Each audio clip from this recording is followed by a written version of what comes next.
Good morning, everybody. We're live, and we are doing a hybrid class. So if you're not here, come next week. Even if you're living in Israel or Italy, come, just come. Okay, so Gedol Tzedakah Shemekareves is a geula. If you have tzedakah, you can put it in. And we will start with saying chapter Chaf. So if anybody here wants to mention a name that we should say Tehillim for, anybody specifically? Yes. Shmuel HaKohen Ben Gila. Shmuel HaKohen Ben Gila. Leah Baspasia. Any names? For sickness? Yeah. Actually, for any bracha, because this class will be in honor of the people that we mention right now. Right? Why not? Okay. I have to get my father-in-law's mother's name. Get mother's name. Yeah. Okay. Hi, good morning. Okay. So while you're looking that up, we're going to start saying chapter 20. Okay, I'll say it, and you could just say Amen afterwards. Lamnatzech mizmar leDavid yancha Adonai biyom tzara yisagef Hashem elehei Yaakov yishlach ezrecha mikodesh u'mitzi yisadeka yiskar kol mechasecha v'loso yidash nesela yiten lecha chavavecha v'chol atzoska yimale nirana b'shuasecha v'shem Eloheinu nidgol yimalei Adonai kol mashalosecha ata yadati ki yoshei Adonai mishicho yaneu mishmei kodesh v'gvuras yeshayimino Elavrecha ve'eleva susim v'anachnu b'shem Adonai Eloheinu naskim Hema karvan afala v'anachnu kamen v'sadad. And this is my favorite line. Adonai Hoshea Hamelech Yanenu V'yom Karenu. Good morning, Talia. Good morning, Francesca. Good morning, Karine. Good morning, Lynn. Great to see you, Helga. Okay, we're good. Good morning. Okay, so where to start? Tanya. Yesterday, I was invited to speak at York University to students, Jewish and non-Jewish. And they were interested in hearing about the Jewish woman, and specifically they wanted to know about a Chabad Jewish woman. So when I walked into this room, the professor had a whiteboard, and on the whiteboard he had sort of the beginnings of the Hasidic movement. Anybody know who was the founder of the Hasidic movement? The Baal Shem Tov. The Baal Shem Tov started in the late 1700s. He felt that the world needed Hasidus. What was Hasidus? Positive, inspirational Judaism. The Jews at that time were suffering with a lot of anti-Semitism, a lot of poverty, and they were falling down through the cracks. Specifically, there were Jews that were really defined in two groups. There was the learned Jews, the rabbis, the scholars, the Talmid Chacham. And then there was the layman. And there was a tremendous discrepancy. Can you imagine that? Jews being so divided, depending on their... you could, could. Right? I lived in Israel. Okay, all right. So that's the rhetorical question here. The Baal Shem Tov wanted to stop that. So he had many students, 60 of them were his top students. And then one of his students was the Maggid. Did you ever hear of the Maggid of Mezrich? His name was also Dober. And he had 120 students. And he continued the philosophy of the Baal Shem Tov. One of those 120 students was the Alter Rebbe, the leader of Chabad, the founder of the Chabad movement, also known as Reb Shner Zalman Liadi, also known as the Baal HaTanya, also known as the Alter Rebbe. Mm-hmm. So he was a fascinating student. Now it's very interesting because the Maggid had 120 students, all of which became Hasidic dynasties. So the Satmar Rebbe, the Bobiv Rebbe, the Ger Rebbe, the Blozhever Rebbe, the Puppe Rebbe, the Reshbritziger Rebbe. I mean, you can go through Israel or go through Williamsburg and Borough Park, and you will find all these Hasidic dynasties. Mm-hmm. The Alter Rebbe is our Rebbe. And he started the Chabad movement. Now, our Rebbe, Rebbe Menachem Mendel, he brought Chabad to the world like no one did. He was very contemporary. But the Alter Rebbe's philosophy is what all the 6 Rebbes after him followed and then inspired generations with. So they took this wisdom of this little book and they made it relevant in each generation. And then the Rebbe, our Rebbe, took it the next step and he expounded it and spread it out to the world. Where there is today not a city in the world that has a Jew that doesn't have Chabad.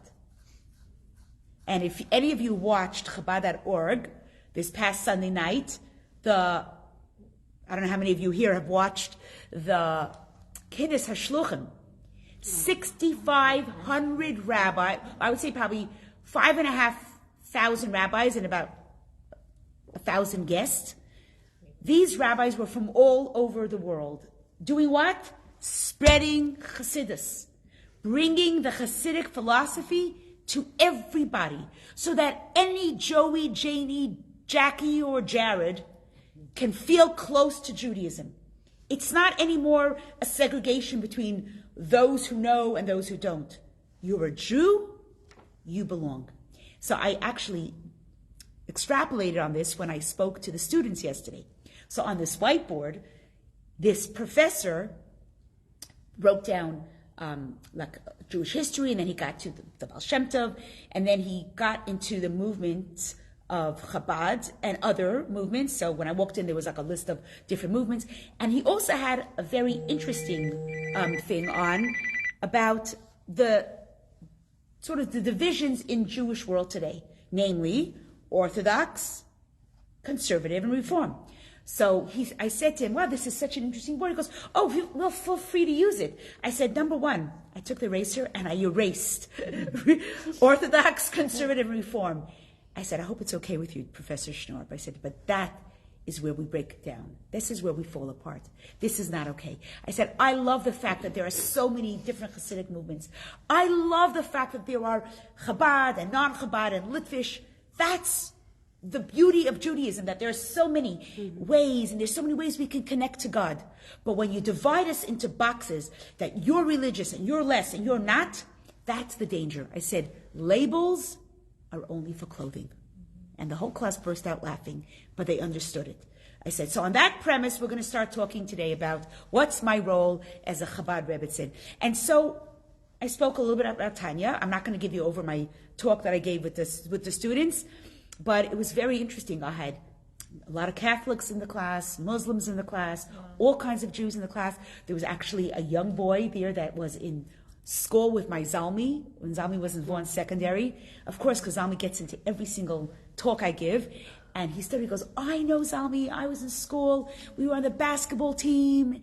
And then another girl picked him up and she goes, I went to Gan Shalom, I know Toby. And I go, oh wow, I see Toby every year. And it was just amazing. It was a great class. So today I want to talk about the basic philosophy of what is the Tanya and how we can apply it to life. Because Tanya is not a book of information, like, I would say an encyclopedia, right? So everything is in alphabetical order, right? A's. I mean, nobody even knows what an encyclopedia is today. The young people. I get calls all the time with, we have a great set of encyclopedia. Would you like it? And I go, no one's looking at encyclopedias anymore. I think you're going to have to find another place. Is that tragic? Yeah. But that's the reality. So Judaism, and specifically the Tanya, is not an encyclopedia. I would say it's more like maybe a book of recipes. Why? Because it's going to give us instruction. It's not just about information. It's a book of instruction. It's a book of what I'm going to learn today, Tuesday, November 29th, how that will apply to me in my life today. How I can get up from here and I can better and improve myself as a wife, as a mother, as a Jew, as a friend, right? Because that's really what Tanya is. It's not just a book about, I'm amassing a lot of Jewish information and I'm going to get an award or get a degree because I've, mastered the Tanya. It's not about mastering Tanya. Nobody gets an award for studying Tanya. The award is the way we live. Okay, so it's really, what? It's practical. Yes. You learn the ethics of how to live your life. Yes, exactly. And it also, I was describing this to the students yesterday. I feel like many of us, those who are going to medical school will go to school and learn the anatomy of the body.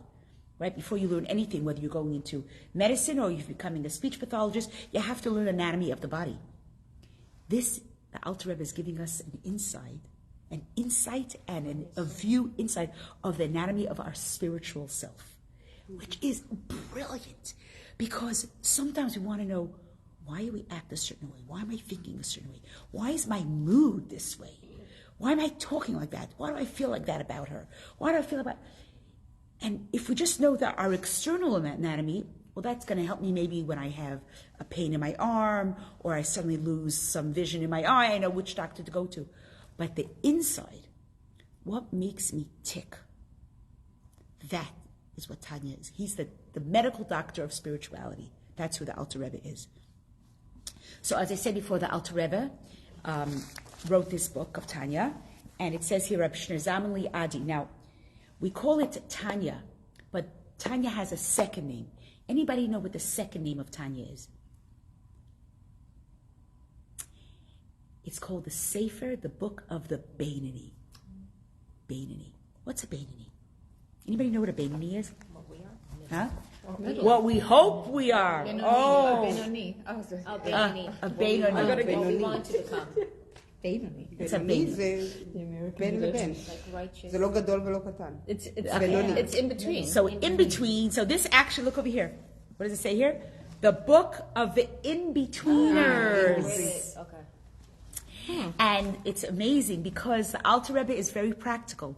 He knows that the level of a tzaddik, They're there are already very rich. few. No, there are people that are very few. There are 36 tzaddikim in every generation that are born with a perfect neshama.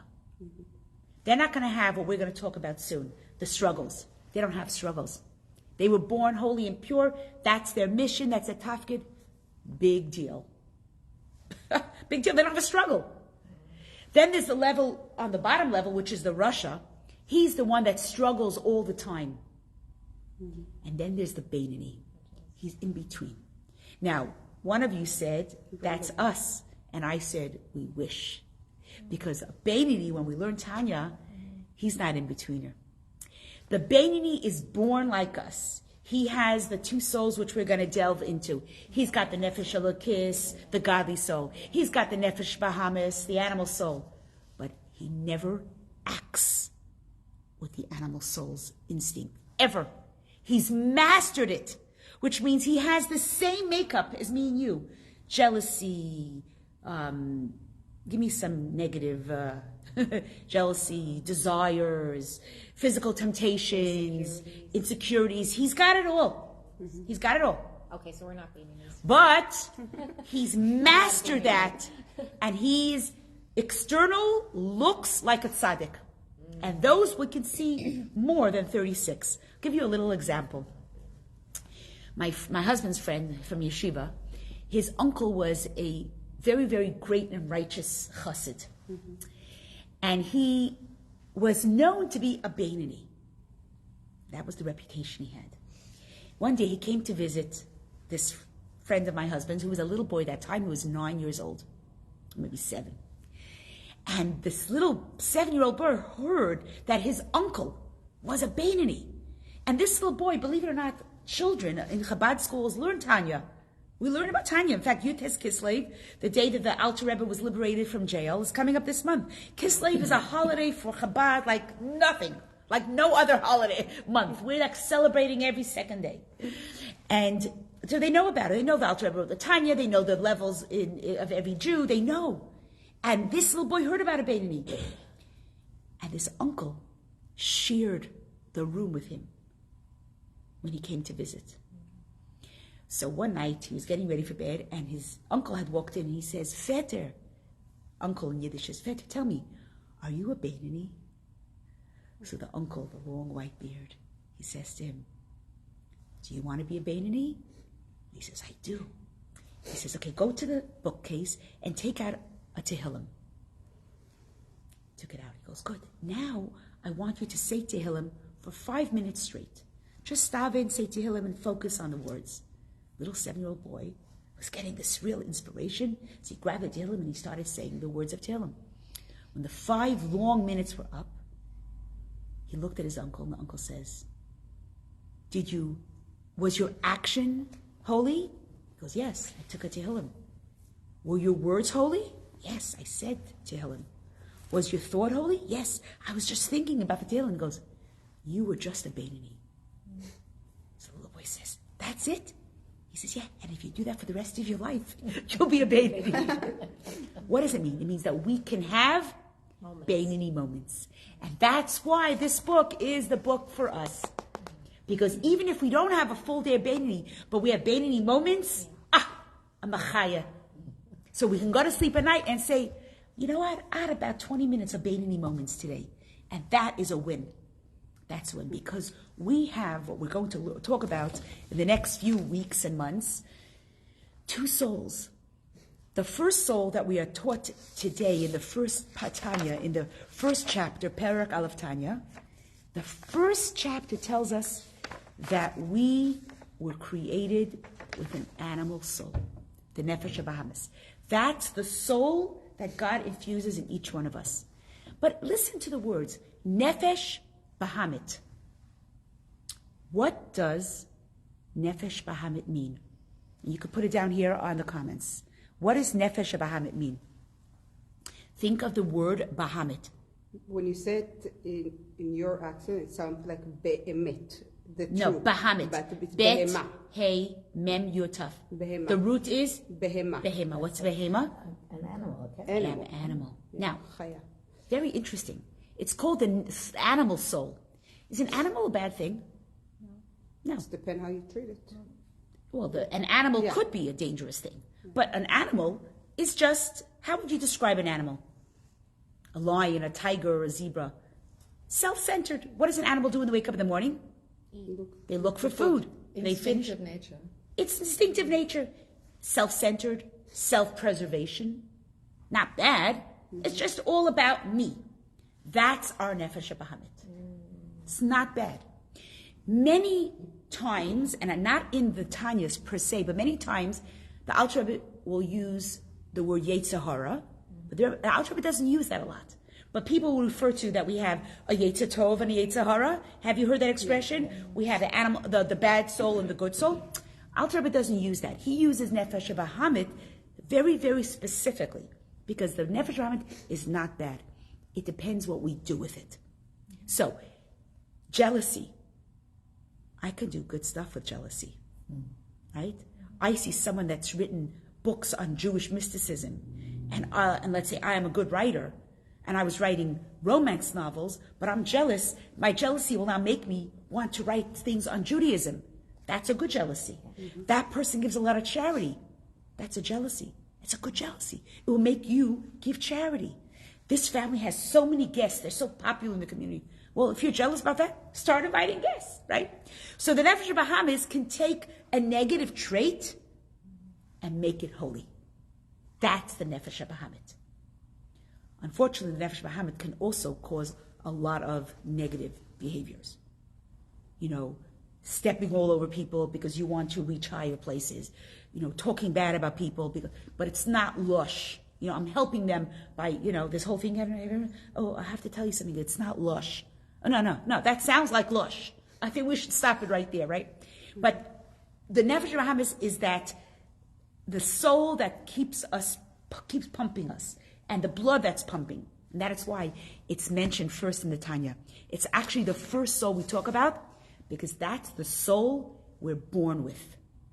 Think about a human, and of course no mentioning names. Think about a human that epitomizes this Nefesh Bahamit. And all of us know this human. Baby. A baby is born pure Nefesh Bahamis. I want to eat, I want to drink, I want you to change me, I want you to hold me, I want you to rock me. And if it's 3 o'clock in the morning, I don't care. I'm going to scream and wake up the whole family because I am cold. Right? Now, is that not selfish? But that's the way a baby is. The problem is when we have 20, 30, and 40-year-olds that act with their nefesh Bahamas and wake up at 3 o'clock in the morning screaming and crying and slamming doors because they just came back from a party and they're drunk and they just had something and they're, and they call their mother at this hour and come and give me. That's an adult who's acting like a baby. Their nefesh Bahamas has never outgrown childhood. But the beauty is, we as parents have to take that baby with that nefesh Bahamas and we have to cultivate it. And we have to say to that baby, it's okay to have a nefesh Bahamas. That's how you'll be successful. But I need to fine-tune it so that it doesn't stay exclusively your predominant neshama. That should not be the nefesh that's ruling you. When you wake up in the morning, you go, what am I going to do today? I think today I'm going to just do coffee, gym, massage, tea, eat, exercise, shopping, food, then I go to sleep. I wish. You say, I wish. Because we need to preserve ourselves. We need to eat. We need to go exercise. But in between that, we throw in a little nefesh elokis things. So we start off the morning, we daven a little bit. Mm-hmm. So when our exercise and our food comes into our life, we're doing it because we need to serve Hashem. None of us can be active out there in the world and do mitzvahs if our body is broken. If we don't eat because we want to be righteous, which is not, by the way, a thing to do for righteous, but in the days of old, they used to fast. Like very holy people used to fast for days on end. It's not done anymore. But why are we eating? We're eating so we could do a mitzvah. Why are we going for massage? So we can feel strong, so we can be optimistic, so we can go help a neighbor. Why do I have a beautiful home? So I can have guests for Shabbos, so I can have parlor meetings, right? So I can have people coming into my home. Why do I have, good warm shoes? So I can go shopping and buy food for my family and feed them and have every physical act we do can really be transformed to ruchnius, to godliness. But if it's only if it's only physicality, if it's only nefesh Bahamas, then how are we different than an animal? Just on a little side note, I'm not sure which philosopher it was, and I don't think it was Einstein. There was a great philosopher, I wonder if I actually have written it down, who was known to have behaviors of bestiality. Very inappropriate, obviously, behaviors. And one day his student, this is one of the great philosophers who taught everything about wisdom and understanding and philosophy and the brain and the heart. And one day his students walked in on his house accidentally and they caught him in an act of bestiality. And they said to him, what? You? This is what you are? You're teaching us this grand godly stuff and this? And he says, right now, I'm just an animal. In other words, his philosophy, which was not a Jewish philosophy, but his philosophy didn't really come out into practicality. What good if in theory you have all these beautiful ideas of values and holiness and godliness, but in your action, this is what you are. So the Alter Rebbe, who lahavdil, you can't compare to who that person was, but when I remember who that is, I will bring that name to you. The Alter Rebbe made it practical, and he made it, palatable, that we could reach high levels with what we were created. And the Alter Rebbe doesn't assume that we all created with only a nefesh elokis, with only a godly soul. He knows who we are. He knows that we are created with a godly soul, with an animal soul, and every day there's going to be a struggle. And one day, one of my students asked me, she says, so which is the soul that's going to dominate you? And the answer was, the soul that you feed. The soul that you feed. So if the bulk of our day is feeding the animal soul, then that's the dominant soul. And the Alter Rebbe is going to teach us it's not just with action. But I alluded to you before when I spoke about what is the Beinoni. The Beinoni has the same insides as us, But there are three things about the Beinoni that make him that level of godliness. His machshava, his dibor, and his action. Excellent. Machshava is thoughts, dibor, speech, and action. Now, we can act righteous because it's easier not to kill anyone, not to steal, not to hurt. What's a little bit harder is our words, our dibor. We can still hold ourselves back from swearing, but it's hard to hold ourselves back from talking bad about someone else. Anger, that's a harder. And the hardest one to work on is machshava, our thoughts. And before I learned Tanya, I actually never thought you could control your mind. I thought that your mind controls you, obviously, because how do you control what comes into your mind? So the analogy I was given that really resonates with me is the computer. You have these pop-ups that come up. That's not your fault. But if you press enter, that's your fault. That's your choice. The computer, and nobody's even on computers, but even let's say on Facebook, there are things that you scroll down, and sometimes there are things that are inappropriate, right? And everyone has levels of what's appropriate. You can just ignore it. You could block. Or you press enter. And what happens when you press enter on Facebook and Instagram, it sends you more of that. Exactly. So it's the algorithms that start bringing more of that. So that is really how the machshava works. You see someone who you, let's say, don't like, or something that you don't like, and then it gets into your mind. And now you're thinking about it. 5 minutes, 20 minutes, a half hour. You can't get it out of your mind. But you could. You know how you do? Delete. And how do you do delete in your mind? You think about something else. You pick up the phone and dial a class. You go onto a Tanya class. You open a Jewish book quickly, and you start reading, and you get into it. And it's very hard. But you know what's amazing? It's a muscle. Eradicating negative thoughts is literally a muscle. The more you do it, eventually those thoughts actually stop entering your mind. Literally, like your social media.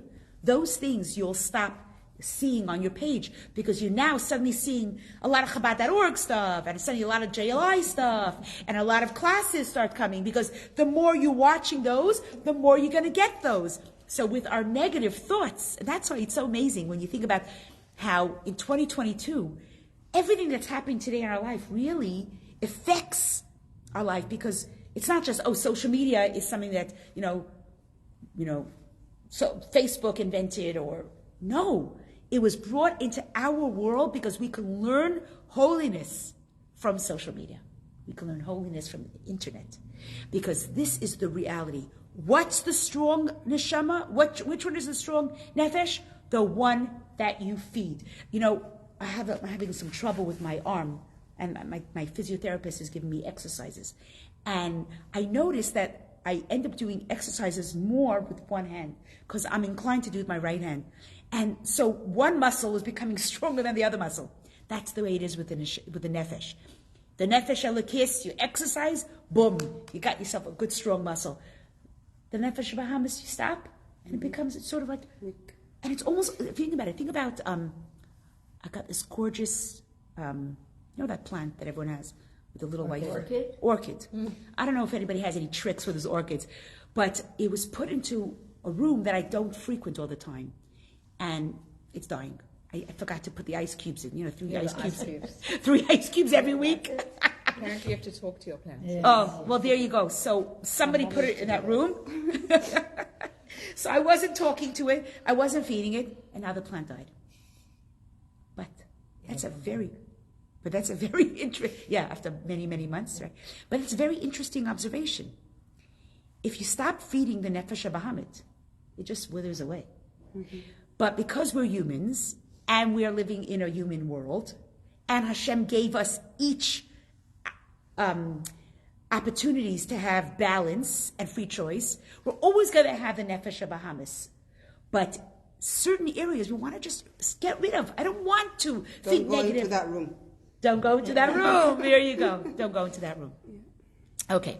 So let's see what we covered. We spoke about the Alter Rebbe. We spoke about the three faculties. Okay, so let's talk about how the Alter Rebbe was different than his fellow colleagues. Of which Rebbe? Who was his teacher? Remember? We had the Baal Shem Tov, then we had the Magid, and then we had the Alter Rebbe. Right now, how was the Alter Rebbe different? So when you go in Israel and you're going to buy some little tchotchkes to bring home for Auntie Annie, and everybody buys the dancing Hasidim, those dancing Hasidim. Many Hasidic movements are emotionally based. They're based on emotion, for joy. Chabad, the Alter Rebbe said, his movement is not going to be, it's going to be positive, so it's going to be joyous, but it's based on the intellect. And he based this whole philosophy on the three intellectual levels. Chabad, which is Chachma, Bet is Bina, and Dalet is Da'at. Chachma, Bina, Dat, which actually spell the Chabad movement. Now, the Chabad movement actually has two names. We are sometimes called Chabad Hasidim, and sometimes we are called Lubavitch. Why Lubavitch?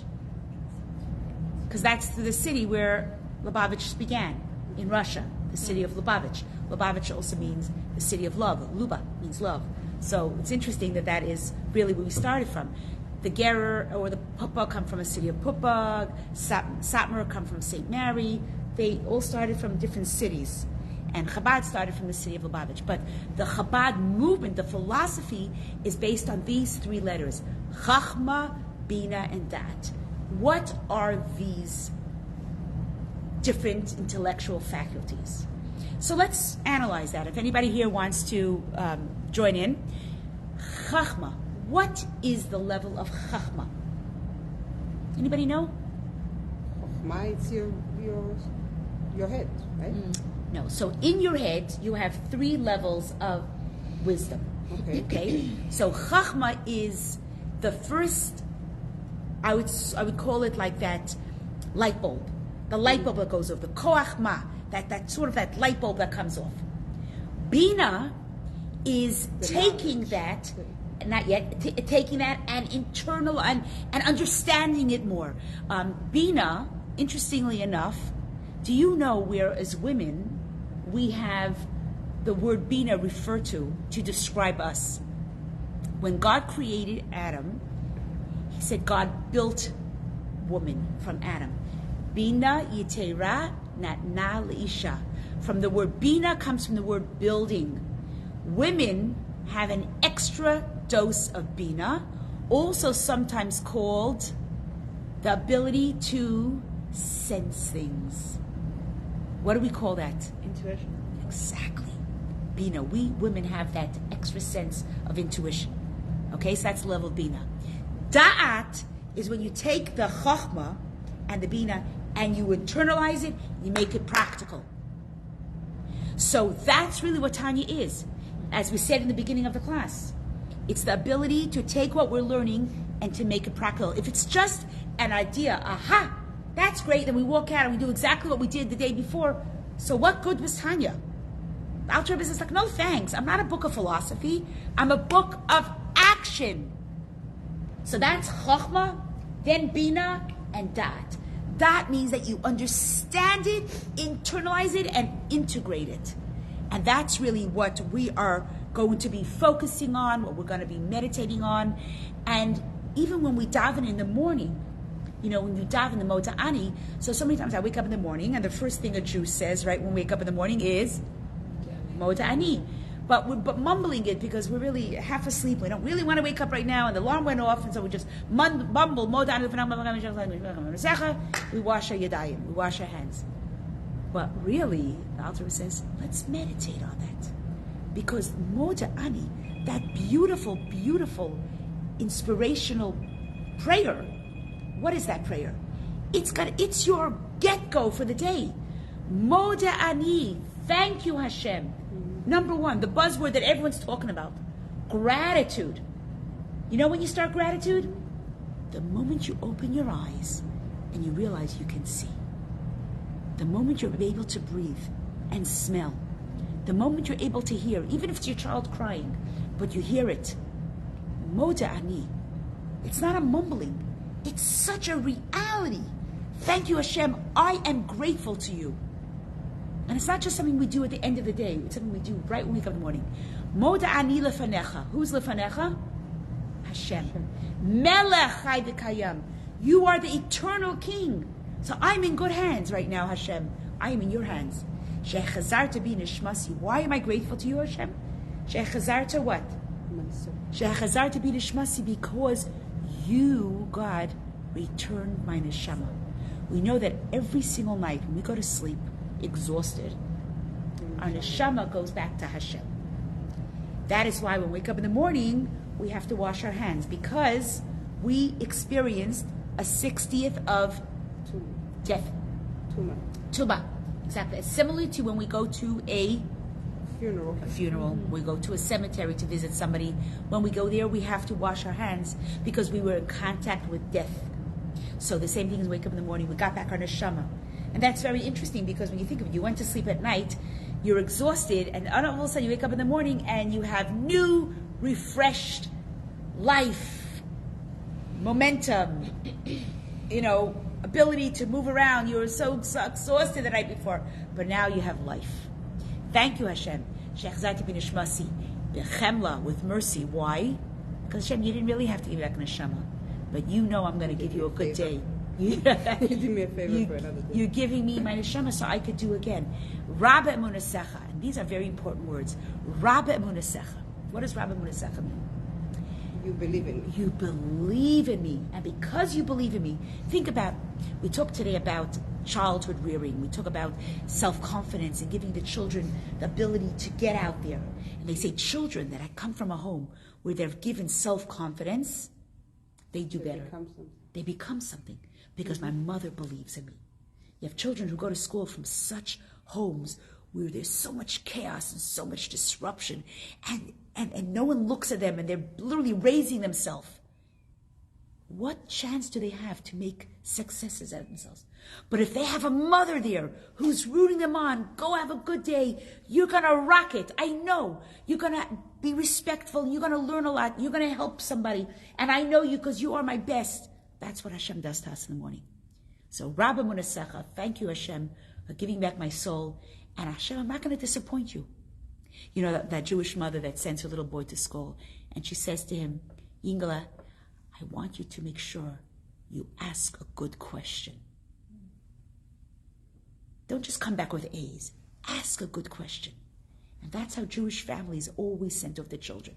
Go, learn, debate, question, make a difference. Go out there, help somebody. Make sure today you help one more person in your classroom. Share your snack. I don't know what it is.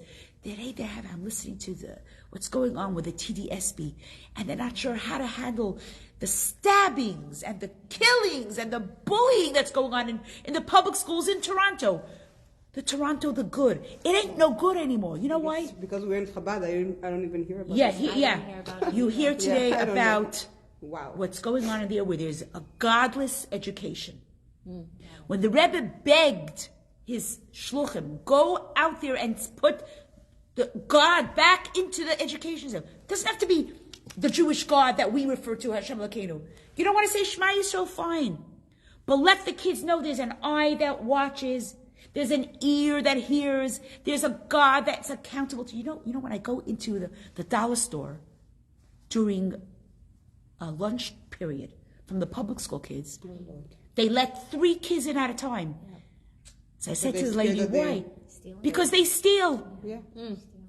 They're going to school to learn what? What are they learning? Math, science, but they're not learning about human interaction, about kindness. This world is crazy. And then tell me if there's any Jewish high school in the world that has to have police there to keep kids from coming in from guns. No. There doesn't have to be a metal detector to make sure no one's walking in with a gun.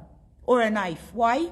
Because a school that's steeped with God, with prayer, with putting on tefillin, even the most secular Jewish school, but even the most secular Jewish school has God. There's Judaism.